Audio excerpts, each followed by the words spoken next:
Springtime on the Menu by O. Henry. It was a day in March. Never begin a story this way when you write one. No opening could possibly be worse. There is no imagination in it. It is flat and dry, but we can allow it here because the following paragraph, which should have started the story, is too wild and impossible to be thrown in the face of the reader without preparation. Sarah was crying over the menu. To explain this, you may guess that oysters were not listed, or that she had ordered onions, or that she had just come from the cinema, but all your guesses are wrong, and you will please let the story continue. The gentleman who said that the world was an oyster which he would open with his sword became more famous than he deserved. It is not difficult to open an oyster with a sword, but did you ever notice anyone try to open it with a typewriter? Sarah had managed to open the world a little with her typewriter. That was her work, typing. She did copy typing and worked alone, not in an office. The greatest success of Sarah's battle with the world was the arrangement that she made with Schulenburg's home restaurant. The restaurant was next door to the old red-brick building in which she had a room. One evening, after dining at Schulenburg's, Sarah took the menu away with her. It was written in almost unreadable handwriting, neither English nor German, and was so difficult to understand that if you were not careful, you began with the sweet and ended with a soup and the day of the week. The next day, Sarah showed Schulenburg a beautifully typewritten menu, with the food listed in the right and proper places from the beginning to the words at the bottom, not responsible for coats and umbrellas. Schulenburg was very pleased. Before Sarah left him, he had made an agreement with her. She would provide typewritten menus for the 21 tables in the restaurant, a new one for each day's dinner, and new ones for breakfast and lunch as often as there were changes in the food or as neatness made necessary. In return for this, Schulenburg would send 3 meals a day to Sarah's room, and send her also, each afternoon, a list in pencil of the foods that were planned for Schulenburg's customers on the next day. Both were satisfied with the agreement. Those who ate at Schulenburg's now knew what the food they were eating was called, even if its nature sometimes confused them. And Sarah had food during a cold winter, which was the main thing for her. When the spring months arrived, it was not spring. Spring comes when it comes. The frozen snows of January still lay hard outside. Men in the streets with their musical instruments still played in the good old summertime, with the expression and determination with which they had played it in December. The city was still in the power of winter. One afternoon, Sarah was shaking with cold in her bedroom. She had no work to do except Schulenburg's menus. Sarah sat in her rocking chair and looked out of the window. The month was a spring month, and kept crying to her, "Springtime is here, Sarah. Springtime is here, I tell you. You've got a neat figure, Sarah, a nice springtime figure. Why do you look out of the window so sadly?" Sarah's room was at the back of the house. Looking out of the window, she could see the windowless brick wall of the box factory in the next street. But she thought of grassy walks and trees and bushes and roses. In the summer of last year, Sarah had gone into the country and fallen in love with a farmer. In writing a story, never go backwards like this. It is bad art and destroys interest. Let it go forwards. Sarah stayed 2 weeks at Sunnybrook Farm. There she learned to love old Farmer Franklin's son Walter. Farmers have been loved and married in less time, but young Walter Franklin was a modern farmer. He even had a telephone in the building where he milked the cows. It was on a grassy walk that Walter had won her, and together they had sat, and he had put dandelions in her hair. He had praised the effect of the yellow flowers against her brown hair, and she had left the flowers there and walked back to the house, swinging her hat in her hands. They planned to marry in the spring. "At the first signs of spring," Walter said, and Sarah came back to the city to hit the typewriter keys. A knock at the door drove away Sarah's dreams of that happy day. A waiter had brought the rough pencil list of the home restaurant's next day's food, written in old Schulenberg's pointed handwriting.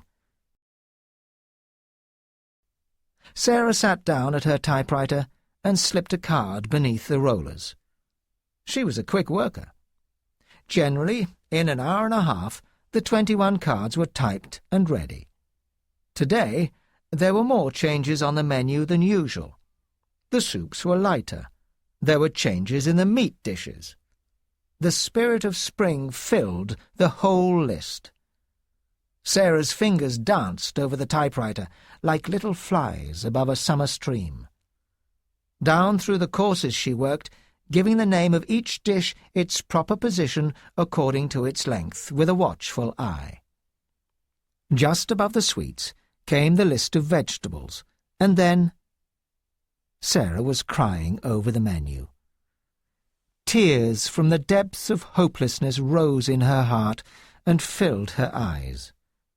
Down went her head on the little typewriter stand. For she had received no letter from Walter in 2 weeks, and the next thing on the menu was dandelions. Dandelions with some kind of egg, but never mind the egg.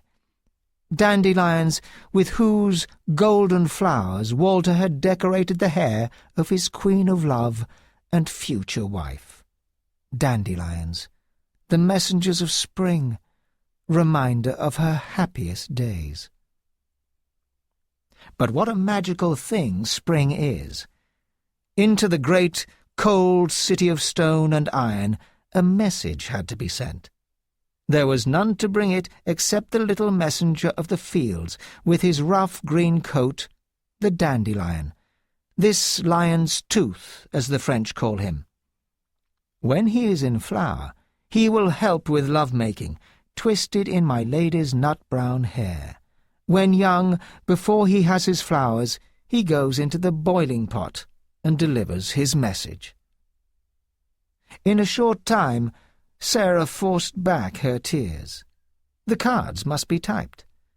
But still in a faint, golden light from her dandelion dream, she fingered the typewriter keys absently for a little while, her mind and heart on the country walk with her young farmer. But soon she came back to the stone streets of Manhattan, and the typewriter began to jump. At 6 o'clock, the waiter brought her dinner and carried away the menus. While Sarah ate, she put the dish of dandelions sadly to one side. Just as a bright flower had been changed into a dark, unimportant vegetable, so her summer hopes had died.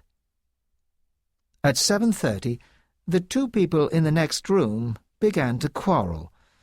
The gaslight went a little lower. Someone started to unload coal. Cats could be heard on the back fences. By these signs, Sarah knew that it was time for her to read. She got out her book, settled her feet on her trunk, and began. The front doorbell rang. The lady downstairs answered it. Sarah stopped reading and listened. Oh, yes, you would, just as she did. And then a strong voice was heard in the hall below, and Sarah jumped for her door, leaving the book on the floor. You have guessed it. She reached the top of the stairs just as her farmer came rushing up, and held her tightly in his arms. "Why haven't you written? Oh, why?" cried Sarah. "New York is a rather large town," said Walter Franklin. "I came in, a week ago, to your old address. I found that you had gone away on a Thursday. The police and I have hunted for you ever since." "I wrote to you," said Sarah with feeling.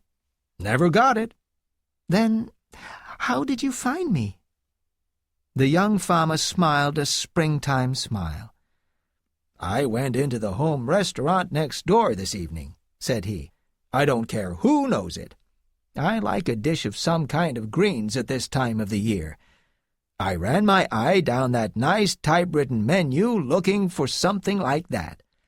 When I got to the vegetables, I knocked my chair over and shouted for the owner. He told me where you lived." "Why?"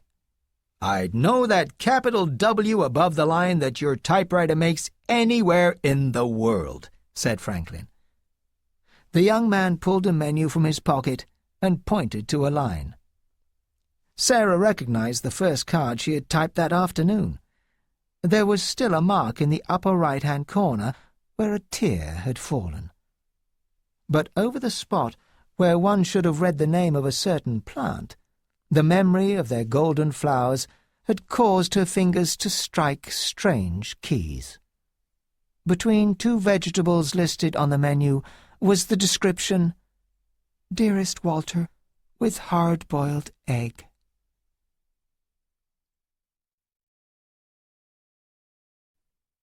The Income Tax Man by Mark Twain. The first notice that was taken of me when I settled down recently was by a gentleman who said he was an assessor, a word that I did not understand very well. I said I had never heard of his branch of business before, but I was very glad to see him in spite of that. Would he sit down? He sat down. I did not have anything particular to say, but I felt that people who have arrived at the important position of keeping a house must be conversational, must be easy and friendly in society. So, as I could think of nothing else to say, I asked him if he was opening his shop in our neighborhood. He said he was. I did not wish to appear to know nothing, but I had hoped he would mention what he had for sale. "How is trade?" I asked him, and he said, "Fair." I then said we would visit his shop, and if we liked it as well as any other, we would give him our business. He said he thought we would like his place of business well enough to use no other.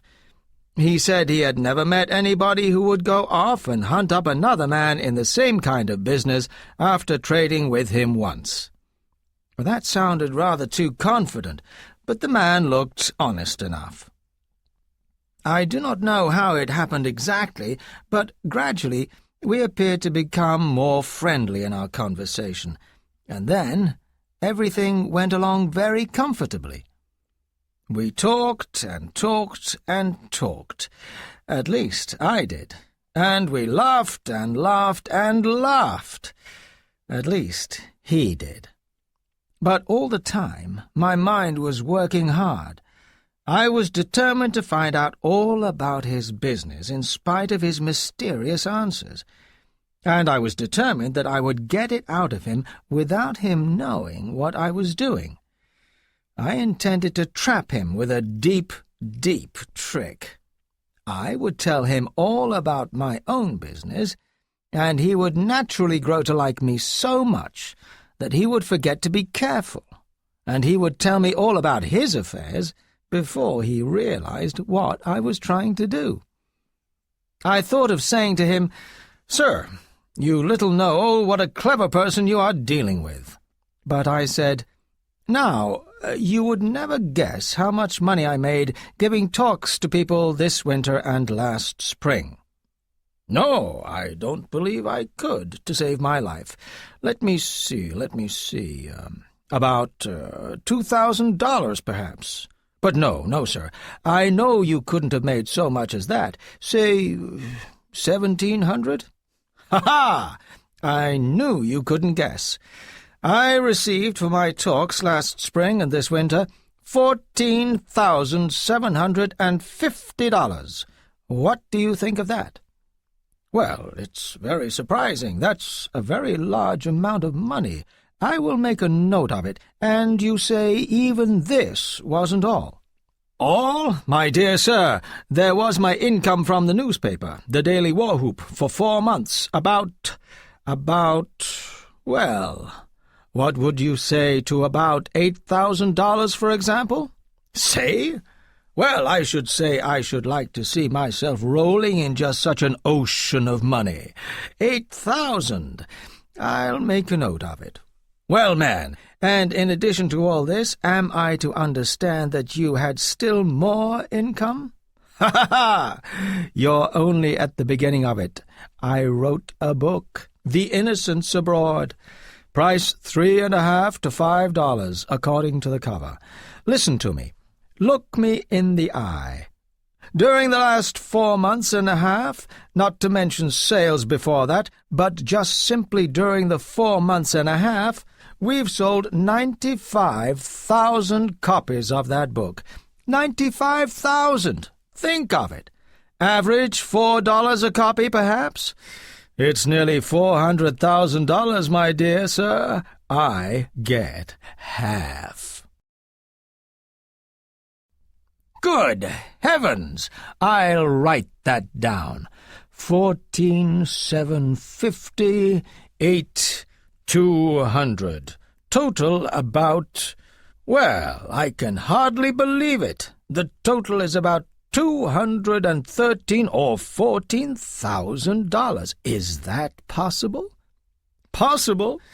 If there's any mistake, it's the other way. It's more. 214,000 is my income for this year, if I know how to add up." Then the gentleman got up to go. I thought with discomfort that perhaps I had told all these secrets for nothing, besides being persuaded to make them a lot greater because of the stranger's surprised cries. But no.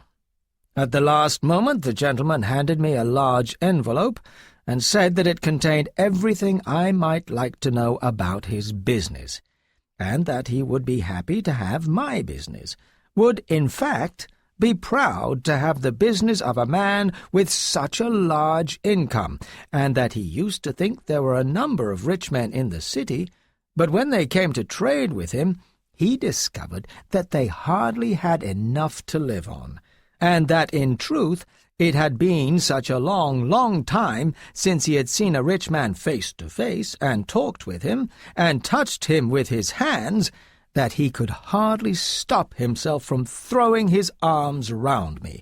In fact, he would be very grateful if I would let him throw his arms round me. This so pleased me that I did not try to stop him, but allowed this simple-hearted stranger to throw his arms around me.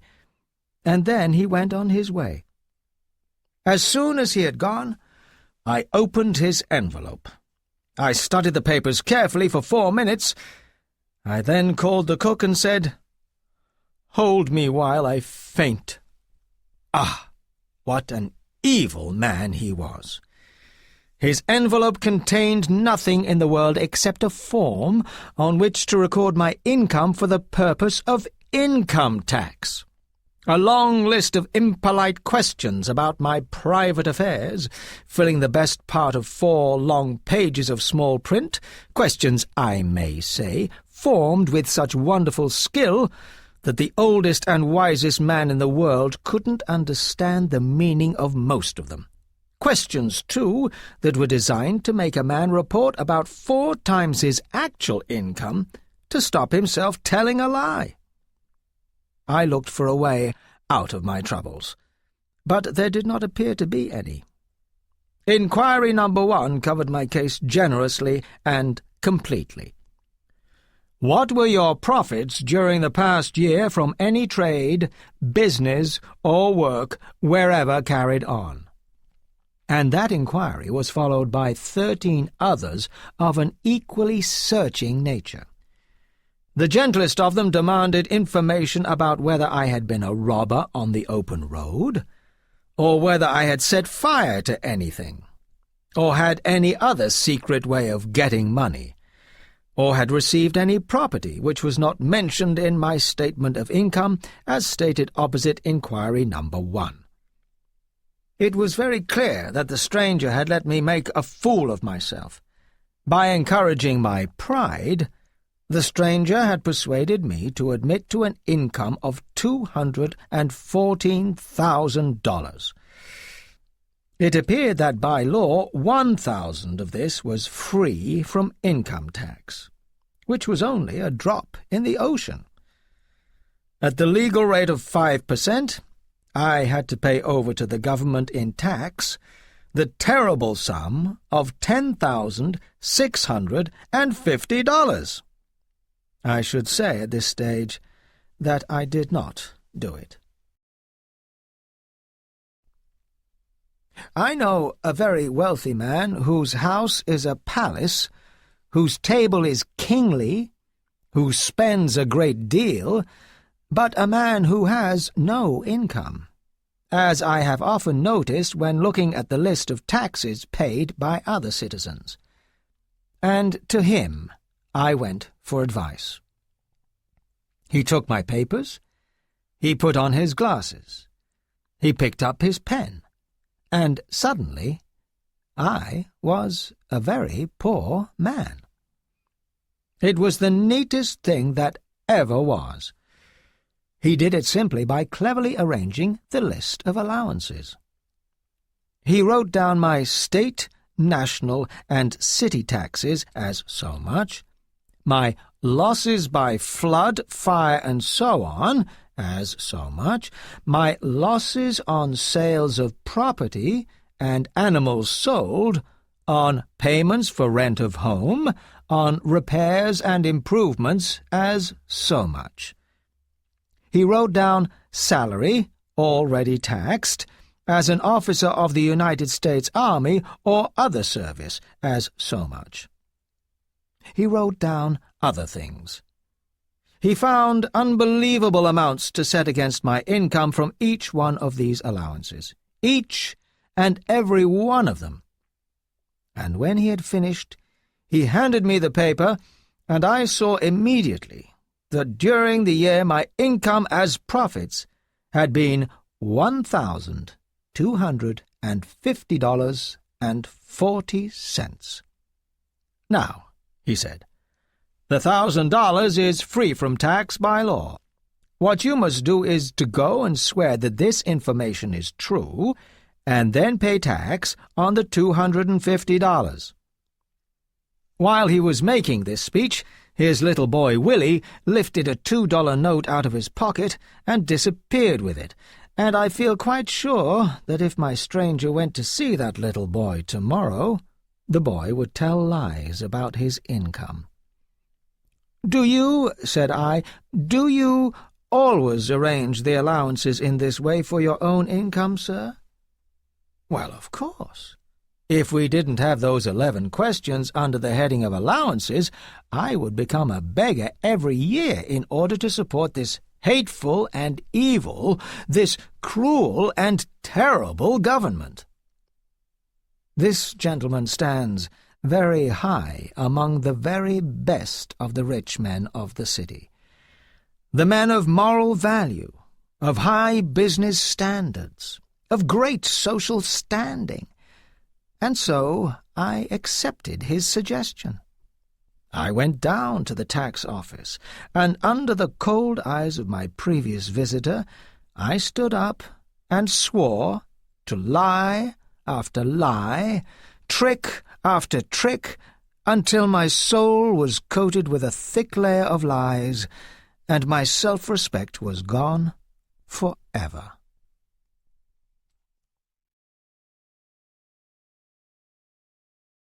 The Upper Berth by F.Marion Crawford.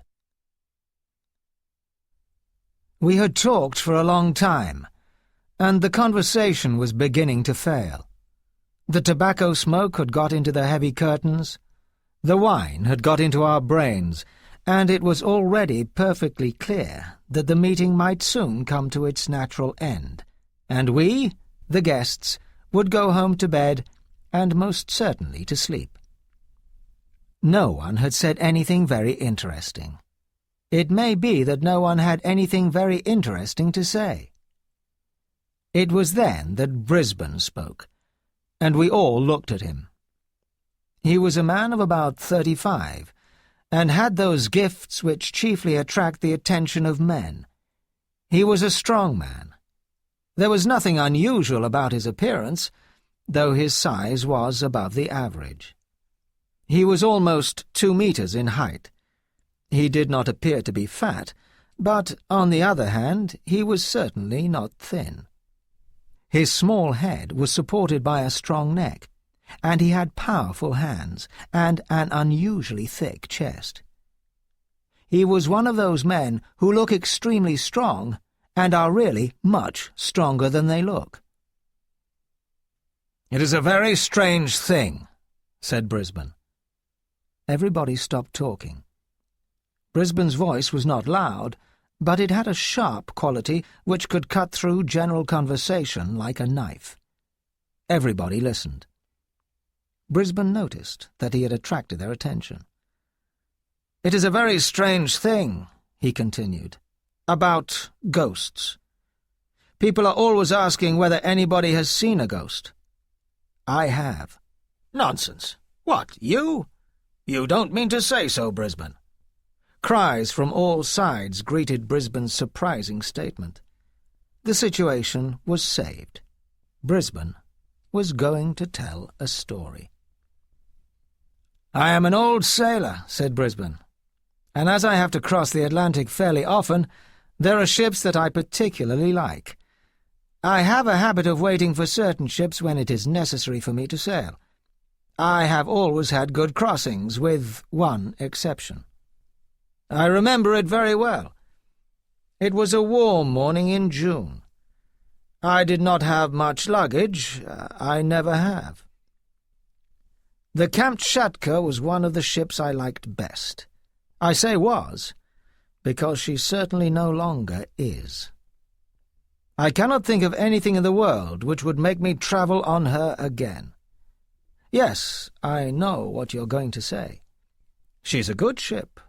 She has a lot of advantages, but I won't cross in her again. Well, I got on board and called a steward whose red nose I remembered. 105, lower berth, said I, in the voice of those men who cross the Atlantic frequently and think nothing of it. The steward took my bag and my coat. I shall never forget the expression on his face. He did not, in fact, turn pale, but from his expression I judged that he was either about to cry bitter tears or to drop my bag. As the bag contained 2 bottles of particularly fine wine, given to me by my old friend Snigginson Van Pickens, I felt extremely nervous. But the steward neither dropped a tear nor dropped the bag. He gave a low cry of surprise and led the way. I supposed that he had had something to drink, but I said nothing and followed him down into the lower parts of the ship. Number 105 was rather towards the back of the ship. There was nothing noticeable about the room. The lower berth, like most of those on the Kamtschatka, was double. There was plenty of space. There was the usual washing place and, above the sink, glass bottles filled with unpleasant-smelling brown liquid. The steward put down my bag and looked at me as if he wanted to get away, probably in search of more passengers and more coins. It is always a good idea to make friends with these men, and so I gave him a few coins there and then. "I'll try and make you as comfortable as I can," he said as he put the coins in his pocket, but in his voice there was a note of doubt which surprised me. Perhaps the money I had given him was not enough, and he was not satisfied. I thought that he was probably slightly drunk, but I was wrong and unfair to the man. Nothing really worth mentioning happened during that day. We left on time, and it was very pleasant to be on our way, because the weather was warm, and the movement of the ship brought us some air. Everybody knows what the first day at sea is like. People walk about and look at each other, and sometimes meet friends whom they did not know were on board. There is the usual uncertainty as to whether the food will be good or bad until the first 2 meals have put the matter beyond doubt. There is the usual uncertainty about the weather. The tables are crowded at first, but then pale-faced people jump up from their seats and rush towards the door, and each old sailor breathes more freely as his seasick neighbour runs away and leaves him with more room and more food. One crossing of the Atlantic is very much like another, and we who cross it often do not make the journey for its interest. To most of us, the most pleasant moment of the day is when we have taken our last walk in the open air, have had our last smoke, and, having succeeded in tiring ourselves, feel free to go to bed unashamed. On that first night I felt particularly lazy, and I went to bed in 105 rather earlier than I usually do. As I arrived, I was surprised to see that I was going to have a companion. A bag, very like my own, lay in the opposite corner, and there was a stick on the upper berth. I had hoped to be alone, and I was disappointed, but I wondered who my companion was. Before I had been in bed long, he entered. He was, as far as I could see, a very tall man, very thin, very pale, with sandy hair and grey eyes.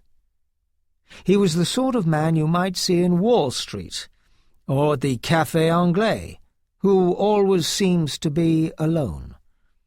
You might meet him at the races, but he would never appear to be doing anything there either. A little overdressed, a little strange. There are 3 or 4 of his kind on every ocean ship. I made up my mind that I did not want to know him, and I went to sleep saying to myself that I would study his habits in order to avoid him. If he rose early, I would rise later. If he went to bed late, I would go to bed early. I did not wish to know him, poor man. I need not have taken the trouble to make so many decisions about him, since I never saw him again after that first night in 105. I was sleeping deeply when I was suddenly woken by a loud noise. To judge from the sound, my companion must have jumped down from the upper berth to the floor in a single movement. I heard him trying to open the door. It opened, and then I heard his footsteps as he ran at full speed down the passage, leaving the door open behind him. The ship was rolling a little, and I expected to hear him fall, but he ran as though he were running for his life. The door continued to swing open and shut with the movement of the ship, and the sound annoyed me. I got up and closed it, and found my way back to my berth in the darkness. I went to sleep again, but I have no idea how long I slept. When I awoke, it was still dark, but I felt unpleasantly cold, and it seemed to me that there was a dampness in the air. You know the strange smell of a place that has been flooded with seawater. I covered myself up as well as I could, and went to sleep again, thinking of complaints to be made the next day, and choosing the most powerful words in the language. I could hear my companion turn over in the upper berth. He had probably returned while I was asleep. Once I thought he cried out in pain, and I told myself that he was seasick. That is particularly unpleasant when one is below, but I slept until early daylight. The ship was rolling heavily, much more than on the evening before, and the light which came in through the small round window changed in colour with every movement, according to whether the side of the ship was facing the sea or the sky. It was very cold, especially for the month of June. I turned my head and looked at the window, and saw to my surprise that it was wide open and held back with a hook. I was very angry. Then I got up and shut it. As I turned back, I looked at the upper berth. The curtains around it were pulled close together. My companion had probably felt as cold as I had. I thought I had slept enough. The room was uncomfortable, though, strange to say, I could not smell the dampness which had annoyed me in the night. My companion was still asleep, an excellent opportunity for avoiding him, so I dressed immediately and went outside. The day was warm and cloudy, with an oily swell on the water. It was 7 o'clock as I came out, much later than I had imagined. I met the doctor, who was taking his first breath of morning air. He was a young man from the west of Ireland, a large man with black hair and blue eyes, already rather fat. He had a happy, healthy look, which was rather attractive. "Fine morning," I said, by way of introduction. "Well," he said, looking at me with an appearance of friendly interest, "it's a fine morning, and it's not a fine morning. I don't think it's much of a morning." "Well, no, it is not so very fine," said I. "It was cold last night, I thought. But when I looked around, I found that the window was wide open. I had not noticed it when I went to bed, and my room was damp, too." "Damp?" said he. "Where is it?" 105. To my surprise, the doctor reacted by giving me a quick, strange look. "What is the matter?" I asked. "Oh, nothing," he answered. "But everybody has complained of that room for the last 3 trips." "I shall complain too," I said. "It's damp." "I don't believe it can be helped," answered the doctor. "I believe there is something— well, it is not my business to frighten passengers." "You need not be afraid of frightening me," I replied. "I can bear any amount of damp.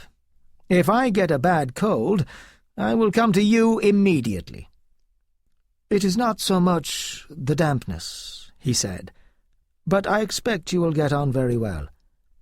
Have you anyone with you there?" "Yes, a terrible man, who goes out in the middle of the night and leaves the door open." Again the doctor looked at me closely, but he looked serious. "Did he come back?" he asked. "Yes, I was asleep, but I woke up and heard him moving. Then I felt cold and went to sleep again. This morning I found the window open." "Listen," said the doctor quietly. "I don't much like this ship, but I have a good-sized room which I will share with you, though I don't know who you are." I was very much surprised at the suggestion. I could not imagine why he should take such a sudden interest in me. But his manner, as he spoke of the ship, was strange. "You are very good, Doctor," I said. "But really I believe even now that the room could be cleaned out. Why do you not like the ship?" "We do not believe in unnatural events in our profession, sir," he said. "But the sea makes people do that. I don't want to frighten you, but if you will take my advice, you will move in here. I would rather see you in the sea than know that you or any other man were sleeping in 105. Good heavens, why? I asked. Just because, on the last 3 trips, all the people who have slept there actually have gone into the sea, he answered. The news was surprising and extremely unpleasant, I admit. I looked hard at the doctor to see whether he was joking, but he seemed perfectly serious. I thanked him warmly for his offer, but I told him that I was going to be the one man who slept in that particular room and did not fall into the sea. He did not say much, but looked as serious as ever, and he seemed to think that before we reached the other side of the Atlantic, I would change my mind. We went to breakfast, but not many passengers were there. I noticed that 1 or 2 officers who breakfasted with us looked very serious. After the meal, I went to my room to get a book. The curtains of the upper berth were still tightly closed. Not a word was to be heard. My companion was probably still asleep. As I came out, I met the steward whose business it was to look after me. He whispered that the captain wanted to see me, and then he ran off down the passage as if he was very anxious to avoid any questions. I found the captain waiting for me. "Sir," he said, "I want to ask if you would do something for me." I answered that I would do anything he wished. "The man who slept in your room," he said, "has disappeared. He is known to have gone to bed early last night. Did you notice anything strange in his manner?" The question, coming after the doctor's words half an hour earlier, shocked me greatly. "You don't mean to say that he has fallen into the sea?" I asked.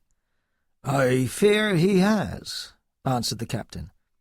"This is most strange," I began. "Why?" he asked. "He is the 4th," I explained. In answer to another question from the captain, I said, without mentioning the doctor, that I had heard the story concerning 105. He seemed very much annoyed at hearing that I knew of it. I told him what had happened in the night. "What you say," he replied, "is almost exactly the same as what was told me by the companions of 2 of the other 3. They jump out of bed and run down the passage. 2 of them were seen to fall into the sea. We stopped and lowered boats, but they were not found.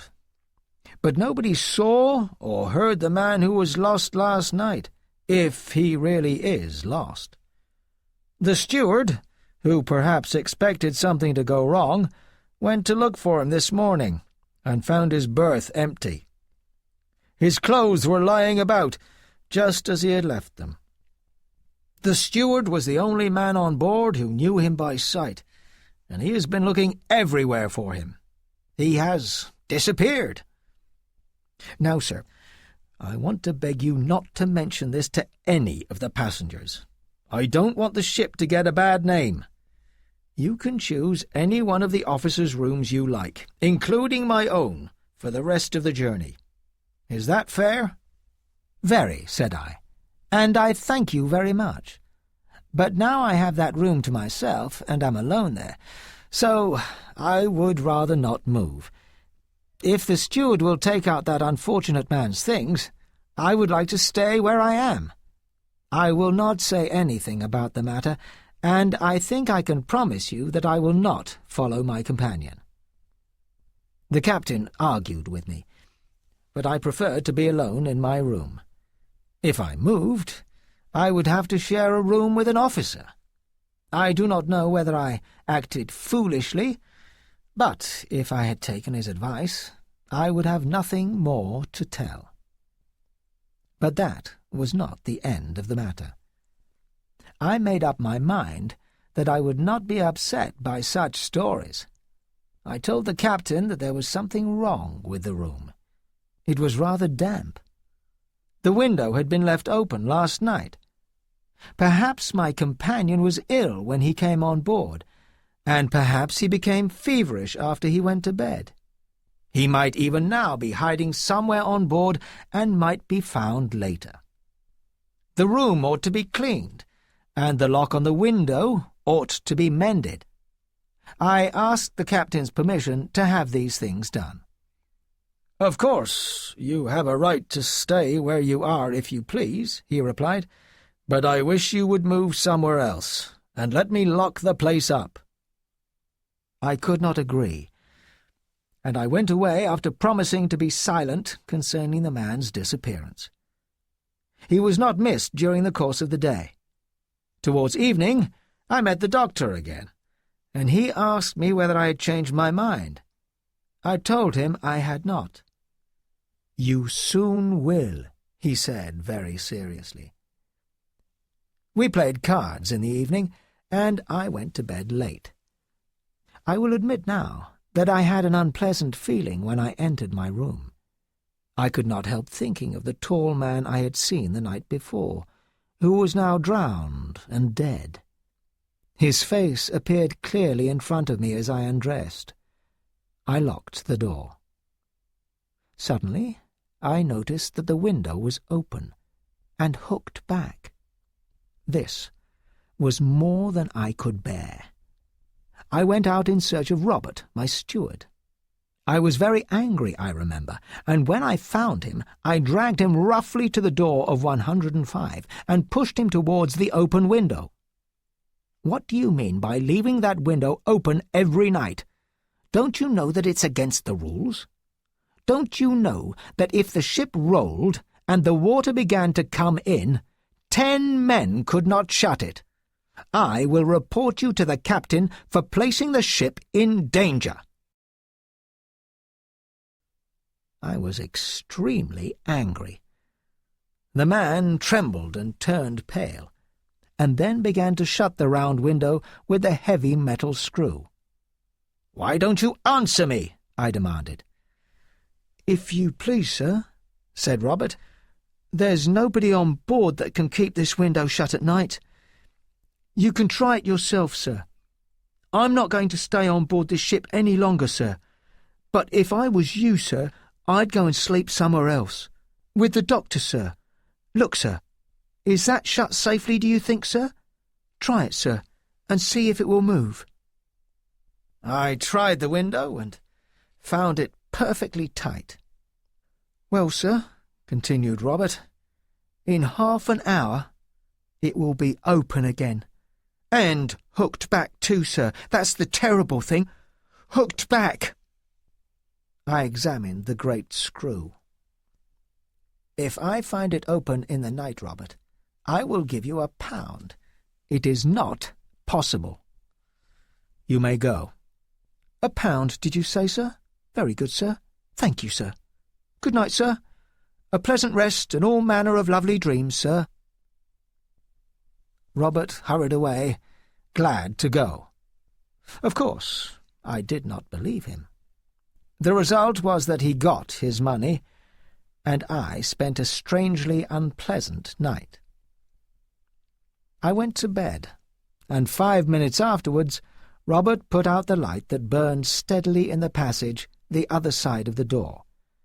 I lay quite still in the dark, trying to go to sleep, but I soon found that impossible.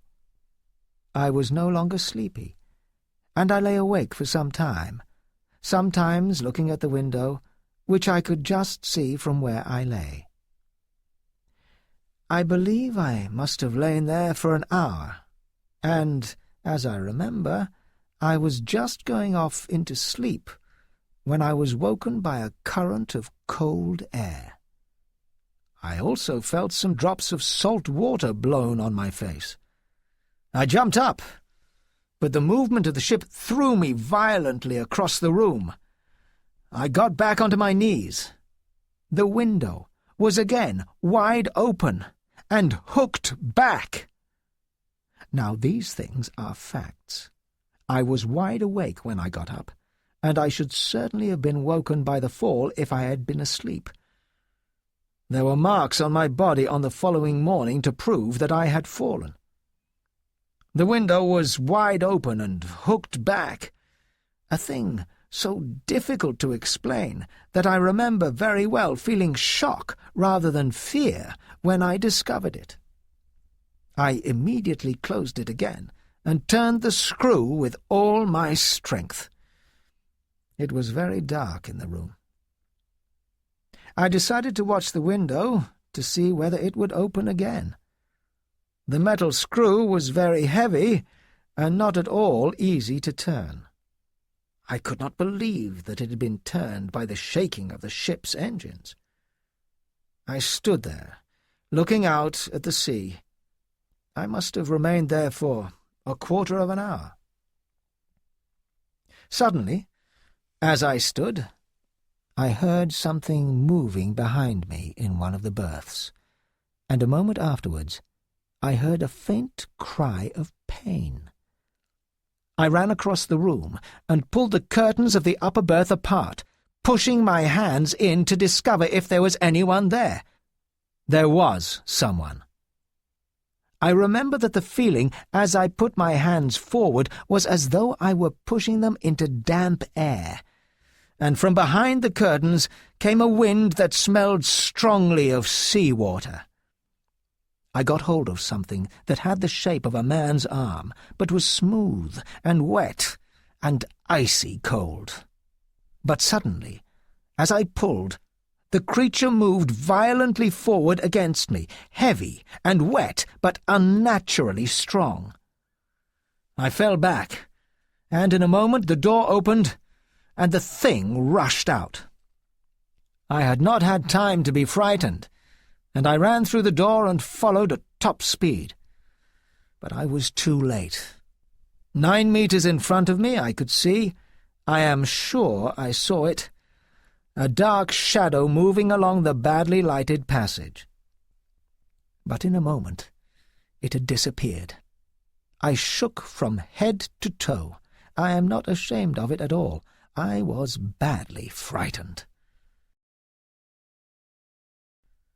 Still, I doubted my senses. Perhaps it was a bad dream caused by something I had eaten.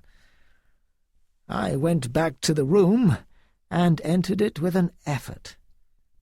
The whole place smelled of sea-water, as it had when I had woken the evening before. I lit a lamp and saw that the window was open again, and a terrible fear came over me which I had never felt before, nor wished to feel again. I examined the upper berth and expected to find it damp with sea-water. But I was disappointed. The bed had been slept in, and the smell of the sea was strong, but the bedclothes were as dry as a bone. I thought perhaps that Robert had not had the courage to make the bed after the accident the night before. It had all just been a very bad dream. I pulled the curtains back as far as I could and examined the place carefully. It was perfectly dry, but the window was open again. In a state of confusion, I closed it and screwed it down. I used a heavy stick to turn the screw and pressed with all my strength until the thick metal began to bend under the force. Then I sat down. I sat there all night, unable to think of rest, hardly able to think at all. But the window remained closed, and I did not believe it would now open again without the use of great force. The morning came at last, and I dressed myself slowly, thinking over all that had happened in the night. It was a beautiful day, and I went outside, glad to get into the early, pure sunshine, and to smell the air from the blue water, so different from the air in that room. I saw the doctor with a pipe in his mouth, enjoying the air just as on the day before. "Good morning," he said, looking at me with interest. "Doctor, you were quite right," said I. "There is something wrong with that place." "I thought you would change your mind," he answered. "You've had a bad night, I suppose. Shall I give you a drink?" "No, thanks," I cried. "But I would like to tell you what happened." I then tried to explain as clearly as possible what had taken place, and I added that I had been frightened as never in my life before. I mentioned the window particularly. That was a fact, even if the rest had been a dream. I had closed it twice in the night. "You seem to think I may doubt the story," said the doctor, smiling at the detailed account of the state of the window. "I do not doubt it in the least. I invite you again. Bring your luggage here and share my room with me." "Come and share mine for one night," I said. "Help me to solve this mystery." "If you stay there, you'll end up in the sea," said he. "Do you really believe it is a ghost?" I inquired with a laugh. But as I spoke, I remembered very well the feelings that had filled me in the night. The doctor turned sharply on me.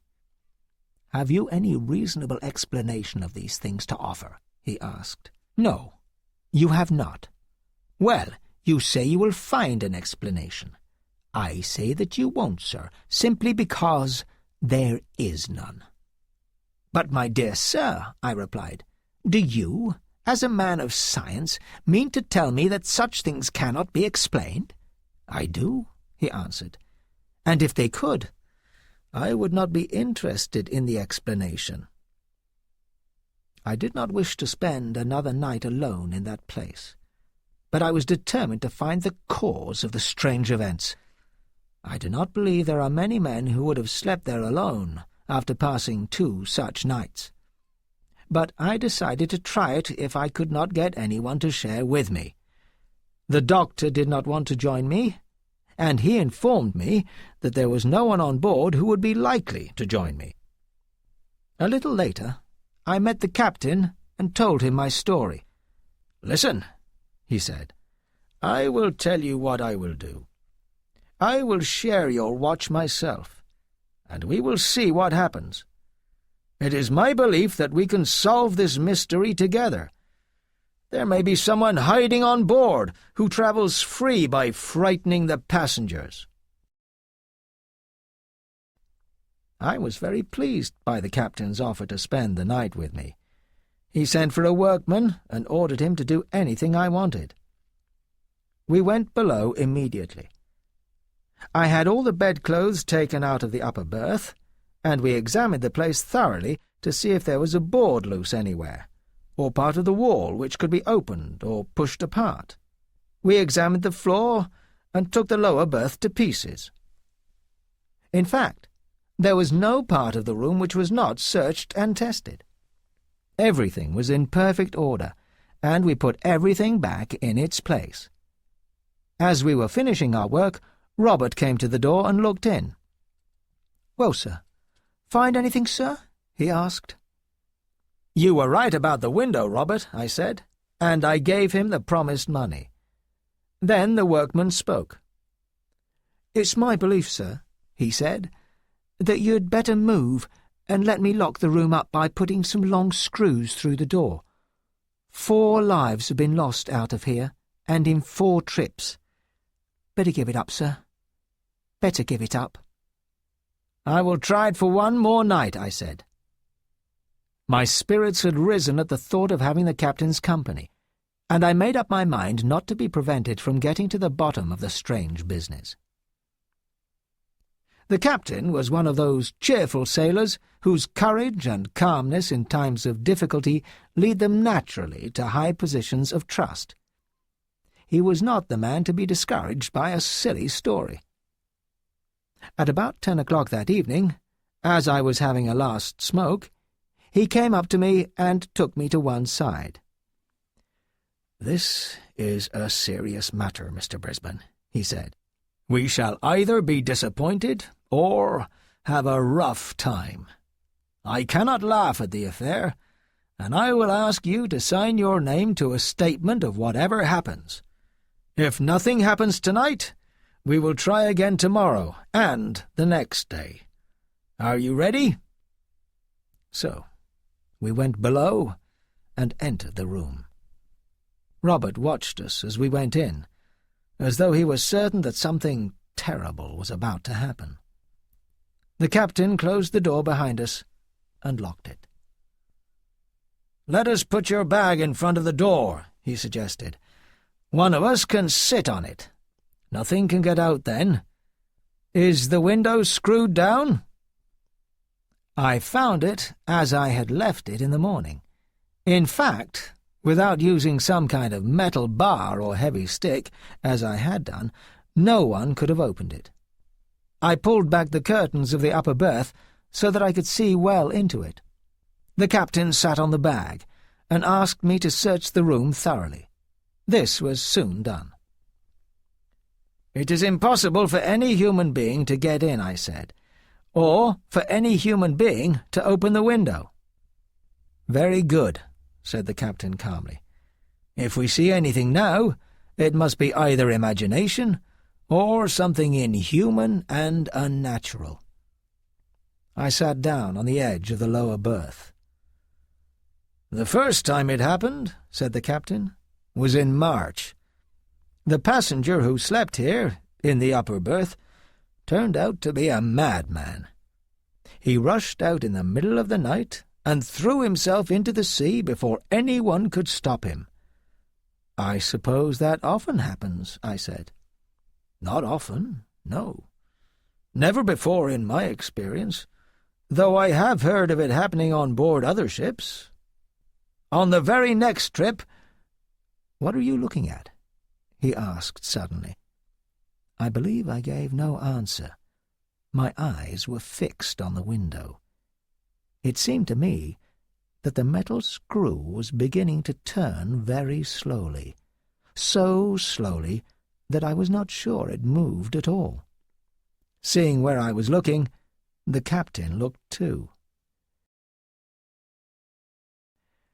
"It's moving," he whispered. "No, it isn't," he added after a minute. I rose and tried it. It was certainly loosened. With an effort I could move it with my hands. "The strange thing," said the captain, "is that the second man who was lost is supposed to have got out through that same window. It was in the middle of the night, and the weather was very heavy.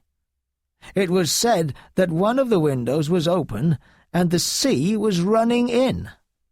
I came below and found everything flooded and the window wide open. Well, we managed to shut it, but the water did some damage. Ever since then, the room has smelt of sea-water from time to time. We supposed the passenger had thrown himself out, but I don't see how he did it." "I can smell it now, can't you?" he asked. "Yes," I said. "The place must be damp. But when we examined it this morning, everything was perfectly dry. It is most strange. Oh!" The lamp went out. There was still a good deal of light from a lamp in the passage outside. The ship rolled heavily, and the curtain of the upper berth swung far out into the room and back again. At the same moment, the captain jumped to his feet with a loud cry of surprise. I turned and hurried towards him. He was using all his strength on the screw of the window. It seemed to turn against his hands in spite of all his efforts. I quickly picked up the heavy stick that I always used to carry, put it through the ring, and pressed down with all my strength. But the strong wood broke suddenly, and I fell down. When I rose again, the window was wide open, and the captain was standing with his back against the door, pale to the lips. "There is something in that berth," he cried in a strange voice, his eyes almost jumping out of his head. "Hold the door while I look. It will not escape us, whatever it is." But instead of taking his place, I jumped onto the lower berth and, reaching up, seized something which lay in the upper berth. It was something ghostly, terrible beyond words, and it moved in my hands. It was like the body of a man long drowned, but it moved, and had the strength of 10 living men. I held it with all my force. The slippery, wet, terrible thing. The dead white eyes seemed to look at me out of the darkness. The smell of seawater was all around it, and the shiny hair hung in wet curls over its dead face. I fought with the thing. It forced me back and nearly broke my arms. It threw its arms around my neck. Finally, I fell. It jumped across me and seemed to throw itself on the captain. When I last saw him on his feet, his face was white and his lips pressed tightly together. It seemed to me that he struck the thing violently, and then he too fell forward on his face with a cry. The thing paused for a moment, but I could not cry out because I had no voice left. The thing disappeared suddenly, and it seemed to me that it went out through the open window. But how that was possible through such a small opening is more than anyone can tell. I lay on the floor for a long time, and the captain lay beside me. At last I moved, and I knew immediately that my left arm was broken. I got to my feet, and with my remaining hand I tried to raise the captain. At last he moved. He was not hurt, but he seemed hardly conscious. Well, do you want to hear any more? There is nothing more. That is the end of my story. Long screws were put through the door of 105, and if ever you want to travel in that room, you will be told that it is not free. I finished the trip in the doctor's room. He took care of my broken arm and told me not to play with ghosts again. The captain was very silent, and never sailed in that ship again, though she is still running. And I will not sail in her either. It was a very unpleasant experience, and I was very badly frightened, that is all. That is how I saw a ghost, if it was a ghost.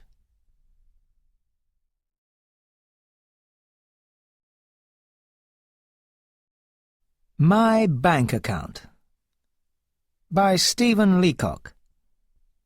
When I go into a bank, I get frightened. The clerks frighten me. The desks frighten me. The sight of the money frightens me. Everything frightens me. The moment I pass through the doors of a bank and attempt to do business there, I become an irresponsible fool.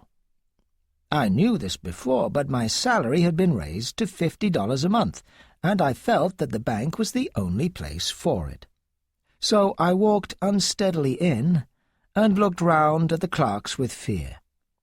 I had an idea that a person who was about to open an account must necessarily speak to the manager.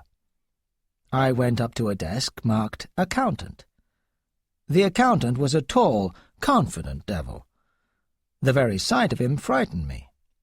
My voice sounded as if it came from the grave. "Can I see the manager?" I said, and added, "Alone." I don't know why I said, "alone." "Certainly," said the accountant, and brought him. The manager was a calm, serious man. I held my $56, pressed together in a ball, in my pocket. "Are you the manager?" I said. God knows I didn't doubt it. "Yes," he said. "Can I see you?" I asked. "Alone?" I didn't want to say alone again, but without this word the question seemed senseless. The manager looked at me with some anxiety. He felt that I had a terrible secret to tell. "Come in here," he said, and led the way to a private room. He turned the key in the lock. "We are safe from interruption here," he said. "Sit down." We both sat down and looked at each other. I was speechless. I did not know what to say next. "You are one of Pinkerton's detectives, I suppose," he said. My mysterious manner had made him think that I was a detective. I knew what he was thinking, and it made me worse. "No, not from Pinkerton's," I said, seeming to mean that I was a detective, but was not from Pinkerton's. "To tell the truth," I went on, as if someone had urged me to tell lies about it, "I am not a detective at all. I have come to open an account. I intend to keep all my money in this bank." The manager looked relieved, but still serious. He felt sure now that I was a very rich man, perhaps a member of the Rothschild family. "A large account, I suppose?" he said. "Fairly large," I whispered. "I intend to place in this bank the sum of $56 now, and $50 a month regularly." He got up, opened the door, and called to the accountant. "Mr. Montgomery," he said, in an unkindly loud voice, "this gentleman is opening an account. He will place $56 in it. Good morning." I stood up. A big iron door stood open at the side of the room. "Good morning," I said, and walked into the safe. "Come out," said the manager coldly, and pointed me in the direction of a second door. I went up to the accountant's desk and pushed the ball of money at him with a quick, sudden movement, as if I were performing a sort of trick. My face was terribly pale. "Here," I said. "Put it in my account." The sound of my voice seemed to mean, let us do this painful thing while we still feel that we want to do it. He took the money and gave it to another clerk. He made me write the sum on a piece of paper and sign my name in a book. I no longer knew what I was doing. The bank seemed to swim before my eyes. "Is it in the account?" I asked in a hollow, shaking voice. "It is," said the accountant. "Then I want to write a check." My idea was to take out $6 of it for my present use. Someone gave me a checkbook, and someone else began telling me how to write it out.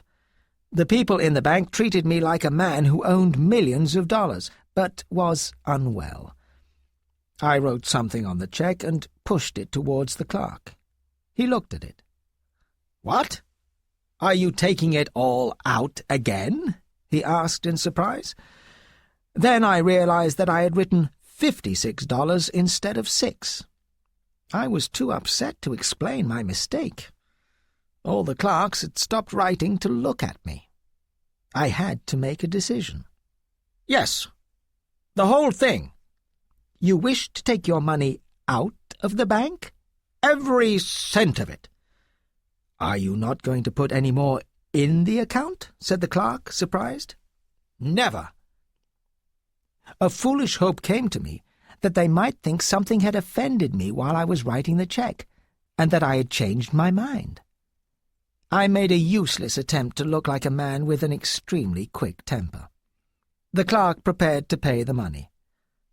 "How will you have it?" he said. "What?" "How will you have it?" "Oh!" I understood his meaning, and answered without even thinking about it. "In $50 notes."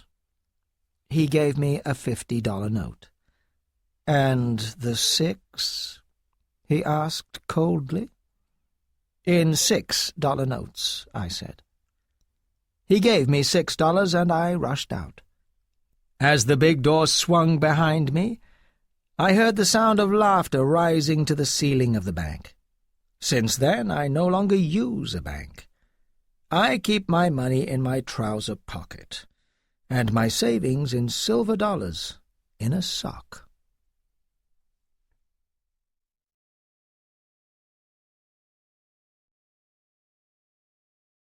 The Barber's Uncle, by William Saroyan. Miss Gamma said I needed a haircut. My mother said I needed a haircut. My brother Crickor said I needed a haircut.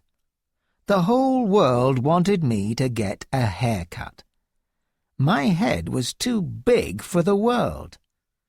Too much black hair, the world said. Everybody said, "When are you going to get a haircut?" There was a big businessman in our town named Huntingdon, who used to buy an evening paper from me every day. He was a man who weighed 240 pounds, owned 2 Cadillacs, a lot of land, and had over $1 million in the Valley Bank, as well as a small head, without hair, right on top of him where everybody could see it. He used to make railroad men from out of town walk a long way to see my head. "There's California for you," he used to shout in the street. "There's good weather and health. There's hair on a head," he used to shout. Miss Gamma was bitter about the size of my head. "I'm not mentioning any names," she said one day, "but unless a certain young man in this class visits a barber one of these days and has his hair cut, he will be sent to a worse place than this." She didn't mention any names. All she did was look at me. "What's the big idea?" my brother Crickor said. I was glad the world was angry with me, but one day a small bird tried to build a nest in my hair, so I hurried uptown to a barber. I was sleeping on the grass under the tree in our yard when a bird flew down from the tree and started making its way into my hair. It was a warm winter day, and the world was sleeping. It was very still everywhere in the world. Nobody was rushing round in a car, and the only thing you could hear was the warm and cold, happy and sad silence of reality. The world. Ah, it was good to be alive somewhere. It was wonderful to have a small house in the world. Rooms and tables and chairs and beds. Pictures on the walls. It was strange and wonderful to be somewhere in the world. Alive. Able to move through time and space, any time of the day and night. To breathe and eat and laugh and talk and sleep and grow. To see and hear and touch. To walk through the places of the world under the sun. To be in the world. I was glad the world was there, so I could be there too. I was alone, so I was sad about everything, but I was glad too. I was so glad about everything that I was sad. I wanted to dream about it, the places I had never seen, the wonderful cities of the world, New York, London, Paris, Berlin, Vienna, Constantinople, Rome, Cairo. The streets, the houses, the people alive, the doors and windows everywhere, and the trains at night, and the ships at sea, the dark, sad sea, and the bright moments of all the dead years, the cities buried under time, the places decayed and gone. Ah, in 1919 I dreamed a dream one day. I dreamed the living lived forever. I dreamed the end of change and decay and death. Then the bird flew down from the tree to my head and tried to build a nest in my hair, and I woke up. I opened my eyes, but didn't move. I had no idea the bird was in my hair until it began to sing. I had never before in my life heard the cry of a bird so clearly, and what I heard sounded very new, and at the same time very natural and old. There had been no sound in the world, and then, suddenly, I had heard the bird. Then I realized that such a thing was not proper. It was not proper for a small bird to be in anybody's hair. So I jumped up and hurried to town, and the bird, properly frightened, flew as far away as it could go in one breath. The world was right. Miss Gamma was right. My brother Crickor was right. The thing to do was to get a haircut, so birds wouldn't try to build nests in your hair. There was an Armenian barber on Mariposa Street named Aram, who was really a farmer, or perhaps a teacher, I didn't know. I only knew he had a little shop on Mariposa Street and spent most of his time reading Armenian papers, rolling cigarettes, smoking them, and watching the people go by. I never did see him giving anybody a haircut, although I suppose one or two people went into his shop by mistake. I went to Aram's shop on Mariposa Street and woke him up.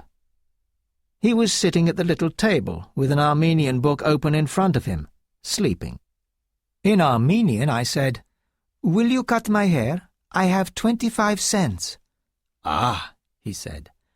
"I am glad to see you. What is your name? Sit down. I will make coffee first. Ah, that is a fine head of hair you have." "Everybody wants me to get a haircut," I said. "That is the way with the world," he said. "Always telling you what to do. What's wrong with a little hair? Why do they do it? Earn money, they say. Buy a farm. This, that. They are against letting a man live a quiet life." "Can you do it?" I said.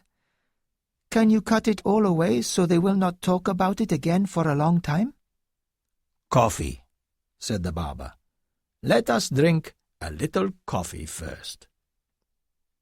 He brought me a cup of coffee, and I wondered how it was I had never before visited him, perhaps the most interesting man in the whole city. I knew he was an unusual man from the way he woke when I entered the store, from the way he talked and walked. He was about 50, and I was 11. He was no taller than I was, and no heavier, but his face was the face of a man who has found out the truth, who knows, who is wise, but who loves everything and is not unkind. When he opened his eyes, his look seemed to say, "The world? I know all about the world, evil and hatred and fear, but I love it all." I lifted the small cup to my lips and drank the hot black liquid. It tasted finer than anything I had ever tasted before. "Sit down," he said in Armenian. Sit down.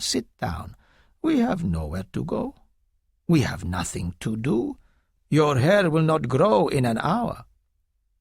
I sat down and laughed in Armenian, and he began to tell me about the world. He told me about his uncle Misak, who was born in Mush. We drank the coffee, and then I got into the chair, and he began to cut my hair. He gave me the worst of all haircuts, but he told me about his poor Uncle Misak and the tiger. I went out of his shop with a very bad haircut, but I didn't care about that. He wasn't a real barber. He was just pretending to be a barber, so his wife wouldn't worry him too much. He was just doing that to satisfy the world. All he wanted to do was read and talk to good people. He had 5 children, 3 boys and 2 girls, but they were all like his wife, and he couldn't talk to them. All they wanted to know was how much money he was making. "My poor Uncle Misak," he said to me, "was born a long time ago in Moosh, and he was a very wild boy, although he was not a thief. He could fight any two boys in the whole city, and, if necessary, their fathers and mothers at the same time, their grandfathers and grandmothers too. So everybody said to my poor Uncle Misak, 'Misak, you are strong. Why don't you earn money by fighting?' So he did. He broke the bones of 18 strong men before he was 20, and all he did with his money was eat and drink and give the rest to children. He didn't want money." "Ah," the barber said, "that was long ago. Now everybody wants money." They told him he would be sorry some day, and, of course, they were right. They told him to take care of his money, because some day he would no longer be strong, and he would have no money. And the day came. My poor Uncle Misak was 40 years old and no longer strong, and he had no money. They laughed at him, and he went away. He went to Constantinople. Then he went to Vienna. "Vienna?" I said. "Your Uncle Misak went to Vienna?" "Yes, of course," said the barber. "My poor Uncle Misak went to many places.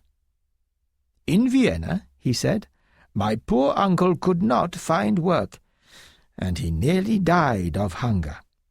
But did he steal so much as a loaf of bread? No, he stole nothing. Then he went to Berlin. There, too, my poor Uncle Misak nearly died of hunger. He was cutting my hair left and right.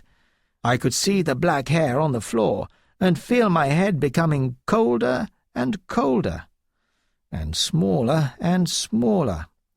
"Ah, Berlin," he said, "cruel city of the world. Streets and streets, and houses and houses, and people, but not one door for my poor Uncle Misak, not one room, not one table, not one friend." "Ah," I said, "this loneliness of man in the world, this terrible loneliness of the living." "And," said the barber, "it was the same in Paris, the same in London, the same in New York, the same in South America. It was the same everywhere, streets and streets, houses and houses, doors and doors, but no place in the world for my poor Uncle Misak. Ah, God," I prayed, "protect him, Father in heaven, protect him." "In China," said the barber, "my poor Uncle Misak met an Arab who worked in a French travelling show. The Arab and my Uncle Misak talked together in Turkish. The Arab said, 'Brother, are you a lover of men and animals?' And my Uncle Misak said, 'Brother, I love everything in God's world, men and animals and fish and birds and rock and fire and water and everything seen and unseen.' And the Arab said, 'Brother, can you love even a tiger, a wild tiger?' And my Uncle Misak said, 'Brother, my love for the animal is without limit.' Ah, my Uncle Misak was an unhappy man." The Arab was very glad to hear about my uncle's love for wild animals, for he too was a very brave man. "Brother," he said to my uncle, "could you love a tiger enough to place your head into its open mouth?" "Protect him, God!" I prayed. "And," said Aram the barber. My uncle Misak said, Brother, I could. And the Arab said, Will you join our show? Yesterday the tiger carelessly closed its mouth around the head of poor Simon Perigord, and now we have nobody with such great love for the creatures of God. My poor Uncle Misak was tired of the world, and he said, Brother, I will join the show and place my head into the open mouth of God's holy tiger 10 times a day. That is not necessary, said the Arab. Twice a day will be enough. So, my poor Uncle Misak joined the French travelling show in China and began placing his head into the open mouth of the tiger. The show, said the barber, travelled from China to India, from India to Afghanistan, from Afghanistan to Persia, and there, in Persia, it happened. The tiger and my poor Uncle Misak became very good friends. In Tehran, in that old city, the tiger grew wild again. It was a very hot day. The tiger felt very angry and ran around all day. My poor Uncle Misak placed his head into the open mouth of the tiger in Tehran, that ugly city of Persia, and he was about to take his head out of the tiger's mouth when the tiger, full of the ugliness of things living on the earth, closed its jaws. I got out of the chair and saw a strange person in the mirror. Myself. I was frightened, and all my hair was gone. I paid Aram, the barber, 25 cents and went home. Everybody laughed at me. My brother Krikor said he had never seen such a bad haircut before, but it was all right. All I could think about for weeks was the barber's poor Uncle Misak, whose head was bitten off by the tiger, and I looked forward to the day when I would need a haircut again, so I could go to Aram's shop and listen to his story of man on earth, lost and lonely and always in danger, the sad story of his poor Uncle Misak, the sad story of every man alive. End of CD 1.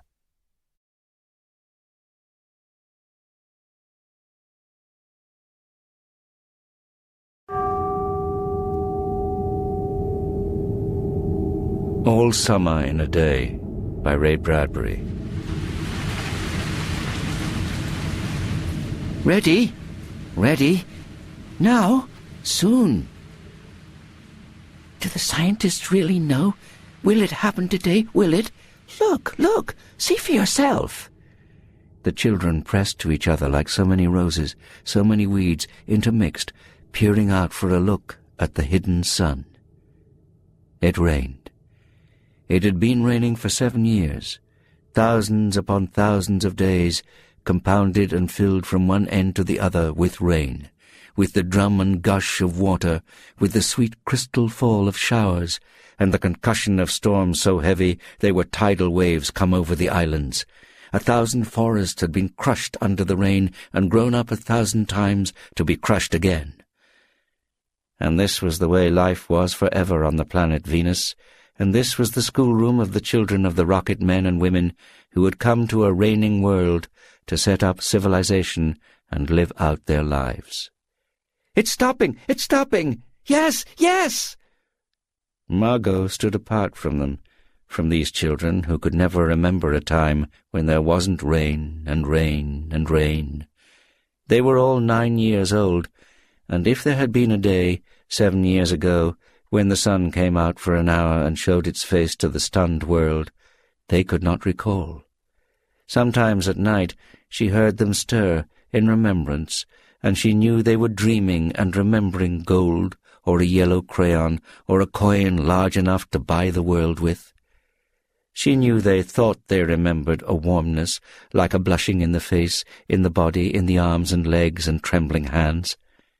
But then they always awoke to the tatting drum, the endless shaking down of clear bead necklaces upon the roof, the walk, the gardens, the forests, and their dreams were gone.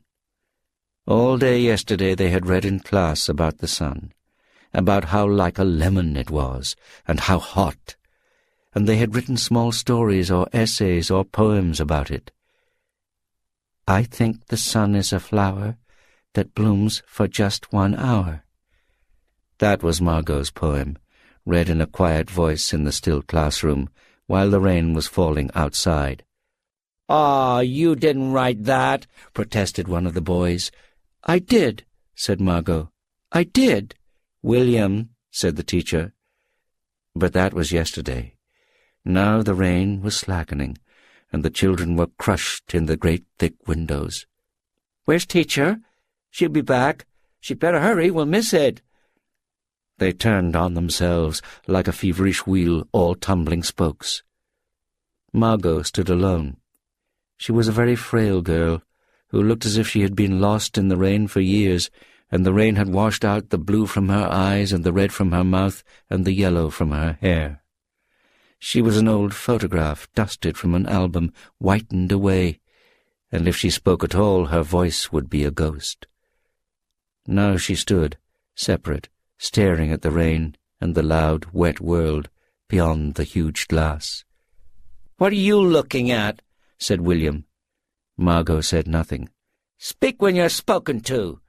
He gave her a shove, but she did not move. Rather, she let herself be moved only by him and nothing else. They edged away from her. They would not look at her. She felt them go away. And this was because she would play no games with them in the echoing tunnels of the underground city. If they tagged her and ran, she stood blinking after them and did not follow. When the class sang songs about happiness and life and games, her lips barely moved. Only when they sang about the sun and the summer did her lips move as she watched the drenched windows. And then, of course, the biggest crime of all was that she had come here only 5 years ago from Earth, and she remembered the sun, and the way the sun was and the sky was when she was 4 in Ohio. And they had been on Venus all their lives, and they had been only 2 years old when last the sun came out, and had long since forgotten the colour and heat of it, and the way it really was. But Margot remembered. "It's like a penny," she said once, eyes closed. "No, it's not," the children cried. "It's like a fire," she said, "in the stove." "You're lying, you don't remember," cried the children. But she remembered, and stood quietly apart from all of them, and watched the patterning windows. And once, a month ago, she had refused to shower in the school shower rooms, had clutched her hands to her ears and over her head, screaming the water mustn't touch her head. So after that, dimly, she sensed it. She was different, and they knew her difference and kept away. There was talk that her father and mother were taking her back to Earth next year. It seemed vital to her that they do so, though it would mean the loss of thousands of dollars to her family. And so the children hated her for all these reasons of big and little consequence. They hated her pale snow face, her waiting silence, her thinness, and her possible future. "Get away!" The boy gave her another push. "What are you waiting for?" Then, for the first time, she turned and looked at him, and what she was waiting for was in her eyes. "Well, don't wait around here," cried the boy savagely. "You won't see nothing." Her lips moved. "Nothing!" he cried. "It was all a joke, wasn't it?" He turned to the other children. "Nothing's happening today, is it?" They all blinked at him and then, understanding, laughed and shook their heads. "Nothing, nothing." "Oh, but," Margot whispered, her eyes helpless, "but this is the day the scientists predict. They say they know. The sun—" "All a joke," said the boy, and seized her roughly. "Hey, everyone, let's put her in a closet before teacher comes." "No," said Margot, falling back. They surged about her, caught her up and bore her, protesting, and then pleading, and then crying, back into a tunnel, a room, a closet, where they slammed and locked the door. They stood looking at the door, and saw it tremble from her beating and throwing herself against it. They heard her muffled cries. Then, smiling, they turned and went out and back down the tunnel, just as the teacher arrived. "Ready, children?" She glanced at her watch. "Yes," said everyone. "Are we all here?" "Yes."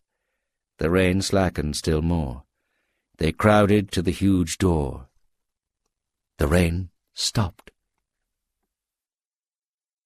The silence was so immense and unbelievable that you felt your ears had been stuffed, or you had lost your hearing altogether. The children put their hands to their ears. They stood apart. The door slid back, and the smell of the silent, waiting world came into them. The sun came out. It was the colour of flaming bronze, and it was very large, and the sky around it was a blazing blue tile colour, and the jungle burned with sunlight as the children, released from their spell, rushed out, yelling, into the springtime. "Now don't go too far," called the teacher after them. "You've only 2 hours, you know. You wouldn't want to get caught out." But they were running and turning their faces up to the sky and feeling the sun on their cheeks like a warm iron. "Oh, it's better than the sun lamps, isn't it? Much, much better!" They stopped running and stood in the great jungle that covered Venus, that grew and never stopped growing, tumultuously even as you watched it. It was a nest of octopi, clustering up great arms of flesh-like weed, wavering, flowering in this brief spring. It was the colour of rubber and ash, this jungle, from the many years without sun. It was the colour of stones and white cheeses and ink, and it was the colour of the moon. The children lay out, laughing, on the jungle mattress, and heard it sigh and squeak under them, resilient and alive. They ran among the trees, they slipped and fell, they pushed each other, they played hide-and-seek and tag, but most of all they squinted at the sun until tears ran down their faces. They put their hands up to that yellowness and that amazing blueness, and they breathed of the fresh, fresh air, and listened to the silence. They looked at everything and savoured everything. Then, wildly, like animals escaped from their caves, they ran and ran in shouting circles.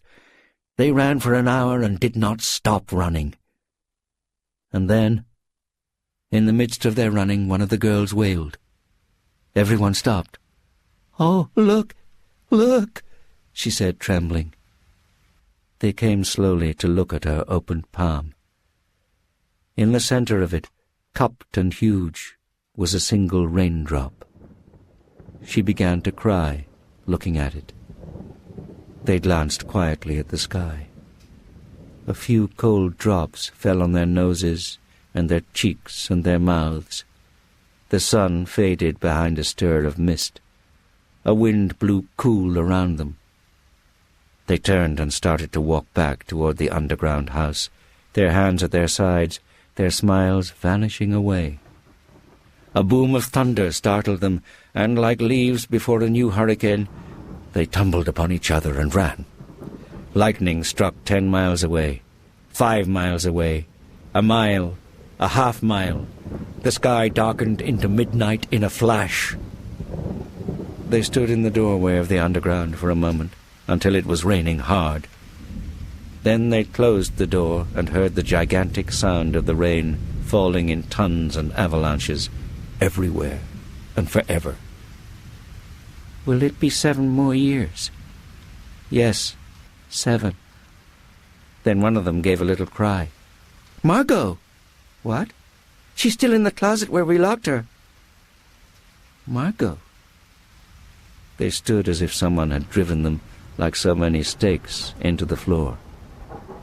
They looked at each other, and then looked away. They glanced out at the world that was raining now and raining steadily. They could not meet each other's glances. "Margot," one of the girls said. "Well?" No one moved. "Go on," whispered the girl. They walked slowly down the hall in the sound of cold rain. They turned through the doorway to the room in the sound of the storm and thunder, lightning on their faces, blue and terrible. They walked over to the closet door slowly and stood by it. Behind the closet door was only silence. They unlocked the door even more slowly and let Margot out. That was all summer in a day.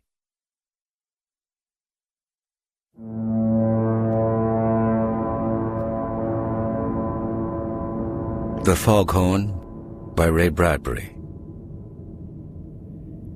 Out there in the cold water, far from land, we waited every night for the coming of the fog, and it came, and we oiled the brass machinery and lit the fog light up in the stone tower. Feeling like two birds in the grey sky, MacDunn and I sent the light touching out, red, then white, then red again, to eye the lonely ships. And if they did not see our light, then there was always our voice, the great deep cry of our foghorn shuddering through the rags of mist to startle the gulls away like decks of scattered cards and make the waves turn high and foam. "It's a lonely life, but you're used to it now, aren't you?" asked MacDunn. "Yes," I said. "You're a good talker, thank the Lord." "Well, it's your turn on land tomorrow," he said, smiling, "to dance the ladies and drink gin." "What do you think, MacDunn, when I leave you out here alone?" "On the mysteries of the sea." MacDunn lit his pipe. It was 7:15 of a cold November evening, the heat on, the light switching its tail in 200 directions, the foghorn bumbling in the high throat of the tower. There wasn't a town for 100 miles down the coast, just a road which came lonely through dead country to the sea, with few cars on it, a stretch of 2 miles of cold water out to our rock, and rare few ships. "The mysteries of the sea," said MacDunn thoughtfully. "You know the ocean's the biggest damned snowflake ever. It rolls and swells 1,000 shapes and colours, no two alike. Strange. One night, years ago, I was here alone when all of the fish of the sea surfaced out there. Something made them swim in and lie in the bay, sort of trembling and staring up at the tower light going red, white across them, so I could see their funny eyes. I turned cold. They were like a big peacock's tail moving out there until midnight. Then, without so much as a sound, they slipped away. The million of them was gone. I kind of think maybe, in some sort of way, they came all those miles to worship. Strange. But think how the tower must look to them, standing 70 feet above the water, the god light flashing out from it, and the tower declaring itself with a monster voice. They never came back, those fish, but don't you think for a while they thought they were in the presence? I shivered. I looked out at the long grey lawn of the sea stretching away into nothing and nowhere. "Oh, the sea's full." MacDunn puffed his pipe nervously, blinking. He had been nervous all day and hadn't said why. "Come on, I got something special I've been saving up to tell you." We ascended the 80 steps, talking and taking our time. At the top, MacDunn switched off the room lights so there'd be no reflection in the plate glass. The foghorn was blowing steadily, once every 15 seconds. "Sounds like an animal, don't it?" MacDunn nodded to himself. "A big, lonely animal crying in the night, sitting here on the edge of 10 billion years, calling out to the deeps. I'm here, I'm here, I'm here. And the deeps do answer. Yes, they do. About this time of year, he said, studying the murk and fog, something comes to visit the lighthouse. I've put off telling you, because you might think I'm daft. Tonight's the night it comes. Just sit down there. If you want, tomorrow you can pack your duffel and take the motorboat in to land and get your car parked there at the dinghy pier on the Cape and drive on back to some little inland town and keep your lights burning nights. I won't question or blame you. It's happened 3 years now, and this is the only time anyone's been here with me to verify it. You wait and watch. Half an hour passed, with only a few whispers between us. One day, many years ago, a man walked along and stood in the sound of the ocean on a cold, sunless shore and said, "We need a voice to call across the water, to warn ships. I'll make one. I'll make a voice like all of time and all of the fog that ever was. I'll make a voice that is like an empty bed beside you all night long, and like an empty house when you open the door, and like trees in autumn with no leaves. A sound like the birds flying south, crying, and a sound like November wind and the sea on the hard, cold shore. I'll make me a sound and an apparatus, and they'll call it a foghorn, and whoever hears it will know the sadness of eternity and the briefness of life." The foghorn blew. "I made up that story," said MacDonne quietly, "to try to explain why this thing keeps coming back to the lighthouse every year." "But," I said. "Sst," said MacDonne. "There!" He nodded out to the deeps. Something was swimming toward the lighthouse tower. And then, from the surface of the cold sea came a head, a large head, dark-coloured with immense eyes, and then a neck, and then, not a body, but more neck, and more. The head rose a full 40 feet above the water on a slender and beautiful dark neck. Only then did the body, like a little island of black coral and shells and crayfish, drip up from the subterranean. There was a flicker of tail. In all, from head to tip of tail, I estimated the monster at 90 or 100 feet. "Steady, boy, steady," whispered MacDonne. "It's impossible," I said. "No, Johnny, we're impossible. It's like it always was 10 million years ago. It hasn't changed. It's us and the land that have changed, become impossible. Us." It swam slowly and with a great dark majesty out in the icy waters, far away. The fog came and went about it, momentarily erasing its shape. One of the monster eyes caught and held and flashed back our immense light, red, white, like a disk held high and sending a message in primeval code. It was as silent as the fog through which it swam. "It's a dinosaur of some sort." I crouched down, holding to the stair rail. "Yes, one of the tribe." "But they died out." "No, only hid away in the deeps. Deep, deep down in the deepest deeps. Isn't that a word now, Johnny? A real word. It says so much. The deeps." The foghorn blew, and the monster answered.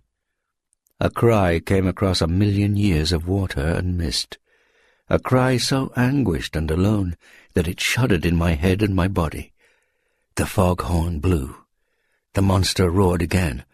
The foghorn blew.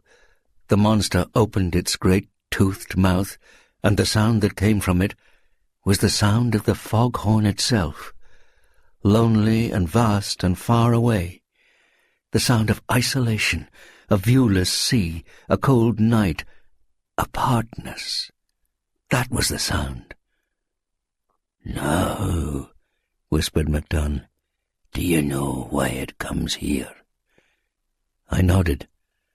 "Perhaps it's 1,000,000 years old, this one creature. Think of it, waiting 1,000,000 years. Could you wait that long? Maybe it's the last of its kind. I sort of think that's true." I saw it all. I knew it all. The 1,000,000 years of waiting alone for someone to come back who never came back, while the skies cleared of reptile birds, the swamps dried on the continental lands, the sloths and saber-tooths had their day and sank in tar pits, and men ran like white ants upon the hills. The foghorn blew. The monster was only 100 yards off now, it and the foghorn crying at each other. As the lights hit them, the monster's eyes were fire and ice, fire and ice. "That's life for you," said MacDonne. "Someone always waiting for someone who never comes home. Always someone loving something more than that thing loves them. And after a while you want to destroy whatever that thing is, so it can't hurt you no more." The monster was rushing at the lighthouse. The foghorn blew. "Let's see what happens," said MacDonne. He switched the foghorn off. The ensuing minute of silence was so intense that we could hear our hearts pounding in the last area of the tower, could hear the slow, greased turn of the light. The monster stopped and froze. Its great lantern eyes blinked. Its mouth gaped. It gave a sort of rumble, like a volcano. It twitched its head this way and that, as if to seek the sounds now dwindled off into the fog. It peered at the lighthouse. It rumbled again. Then its eyes caught fire. It reared up, threshed the water, and rushed at the tower, its eyes filled with angry torment. "MacDonne," I cried, "switch on the horn!" MacDonne fumbled with the switch, but even as he flicked it on, the monster was rearing up. I had a glimpse of its gigantic paws, fish-skin glittering in webs between the finger-like projections, clawing at the tower. The huge eye on the right side of its anguished head glittered before me like a cauldron into which I might drop, screaming. The tower shook. The foghorn cried, the monster cried. It seized the tower and gnashed at the glass, which shattered in upon us. MacDonne seized my arm. "Downstairs!" We reached the bottom as the tower buckled down toward us. We ducked under the stairs into the small stone cellar. There were 1,000 concussions as the rocks rained down. The foghorn stopped abruptly. The monster crashed upon the tower. The tower fell. We knelt together, MacDonne and I, holding tight, while our world exploded. Then it was over, and there was nothing but darkness and the wash of the sea on the raw stones. That and the other sound. "Listen," said MacDonne quietly. "Listen." First a great vacuumed sucking of air, and then the lament, the bewilderment, the loneliness of the great monster folded over and upon us. The monster gasped and cried. The tower was gone. The light was gone. The thing that had called to it across 1,000,000 years was gone. And the monster was opening its mouth and sending out great sounds. The sounds of a foghorn, again and again. And ships far at sea, not finding the light, not seeing anything, but passing and hearing late that night, must have thought, "There it is, the lonely sound, the lonesome bay horn. All's well, we've rounded the cape." And so it went for the rest of that night. The sun was hot and yellow the next afternoon when the rescuers came out to dig us from our stoned-under cellar. "It fell apart, is all," said Mr. MacDonne gravely. "We had a few bad knocks from the waves, and it just crumbled." He pinched my arm. The next year they built a new lighthouse, but by that time I had a job in the little town and a wife and a good, small, warm house that glowed yellow on autumn nights, the doors locked, the chimney puffing smoke. As for MacDunn, he was master of the new lighthouse, built to his own specifications out of steel-reinforced concrete. "Just in case," he said. The monster? It never came back. I sat in my car, listening. I couldn't see the lighthouse or the light standing out in Lonesome Bay. I could only hear the horn, the horn, the horn. It sounded like the monster calling. I sat there, wishing there was something I could say.